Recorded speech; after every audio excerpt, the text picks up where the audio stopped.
Hey folks, this is Vint with Dad's Gaming Addiction, and today we're going to quickly check out Lost in Tropics.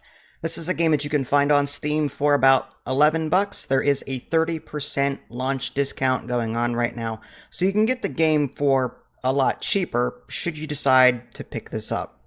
So, I didn't have a whole lot of expectations going into this. And honestly, I still don't. There are three scenarios that you can choose between, and you start with a tutorial, and then you unlock the other two as you play. You also unlock like tools that you can bring with you into your next run. See, this is a survival roguelite. There is permanent progression in the sense that you're unlocking new things as you go. There's no skill trees or anything like that. And when I say survival, I mean pretty rudimentary. And the reason I say that is because, well, if you've ever played games like Ark Survival Evolved, The Long Dark, those survival simulations can be very complex. This one is not. It's more of a casual one. One complaint I do have is that the controls, you cannot rebind them. I don't understand that. It's 2024 and you're going to force certain keys on me. Like, I hate it when C is not crouch. You know what I mean? C is for something else. Crafting in this game is what it brings up the crafting menu. So the way this game typically plays out, you're trying to survive for as long as you can on this island. There are other islands in the distance. I have not visited them. I couldn't stomach the game long enough to do that. You start with a rock. You pretty much hammer trees and rocks, and you don't even craft spears. If you find the right tree type, spears automatically spawn whenever you destroy the tree. If you destroy this tree, you'll get coconuts. If you destroy this tree, you'll get logs. So, like, certain trees will give you certain resources automatically. It's very light that way. You do have a companion. It's always this scantily clad chick that sits on this log, as far as I can tell. And you can drag food and resources to her. You have to give her food to keep her happy. You can give her resources so that she can craft things. In fact, it's important to do that because you cannot craft the shelter on your own. You cannot craft the campfire on your own. What happens is you give her the resources and then you tell her to craft something. And then it's just automatically built. You don't get to choose where to place it. It automatically spawns in the environment. That's why I said this is more like simplistic survival than it is, a more complex one. She can do some other things.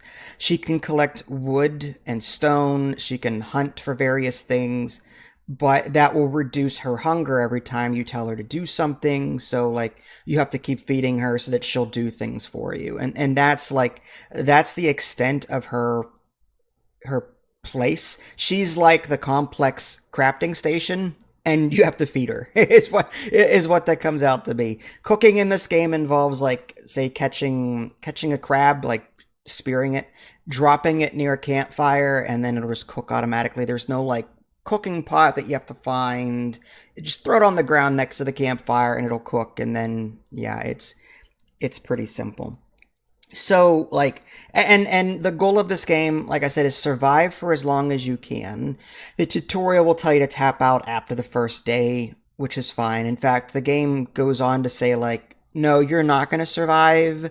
You're probably going to survive, or you're probably going to die a lot until you unlock better tools. Because, again, with every run, you're pretty much going to be earning points and unlocking new tools. Like, you're going to unlock an axe.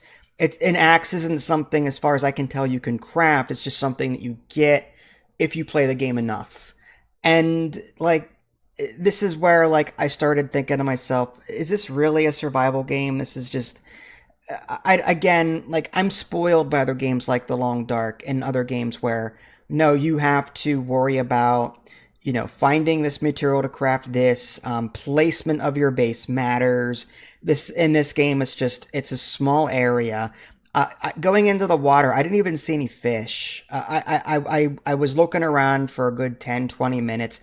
Granted, I didn't go that far out, but it was just this flat layer of sand with some water on it, and there was nothing I could pick up and interact with. Supposedly they're shellfish because one of the characters that you can pick is allergic to that. Yeah, see, you choose a character, one of two characters going into it. These characters have like traits. Some are allergic to this. Some are grossed out by that. Some have positive traits, and it tells you what their estimated difficulty is, that kind of thing. So, like, that part of it's kind of cool. It's like someone said, okay, I want to make a survival game, and I want to make it a roguelite, but I don't want to make it as complex as other survival games out there. I don't want to do standard quality of life stuff that other survival games have, like keybind controls, for example. So, like, I feel like, you know, that shovelware survival crap that you see on Steam all the time? It's like $5-10, and it's the same Unity assets just copied over and over and over again. I feel like this game, like, tries to do something new with a roguelite thing, but then just falls into the trap of, let's just make it as basic and crappy as possible. You know what I mean? Like, the interaction with the NPC, you know, the girl survivor, like, she's the crafting table, but you have to feed her and keep her. Like, that's not I'm sorry, but I couldn't. I just couldn't stomach this game to keep playing it. And $11 full price, I'm sorry, it's just not worth that. There are other games. I mentioned The Long Dark. I mentioned Ark Survival Evolved. There are so many other games out there, survival games, that do this genre better. And adding this quote-unquote roguelite, there's not even skill trees. It's just you're unlocking new tools over time, which you can do anyway in a survival game. You can do that anyway by just finding materials and crafting them. So, like, this whole roguelite thing doesn't make a whole lot of sense in this particular instance. Yeah, it's kind of cool that these different survivors have different traits. But, like, the whole point of a survival game, to me, is you become attached to a character and see them through from Stone Age to modern age. Like, I'm in it for the long haul with a survival game. I want my character to survive. This game encourages you to kill yourself and to die multiple times to unlock the next thing. To me, that's not a survival game. Again, roguelite and survival, those two genres to me don't make a whole lot of sense because, like, survival games are all about survival. Whereas roguelite is about dying over and over and over again so that you unlock new things. It's counterintuitive to me. If you like what you see, like I said, 30% off for a limited time. This is Vince. Thanks for watching. I'll catch y'all next time. Take care.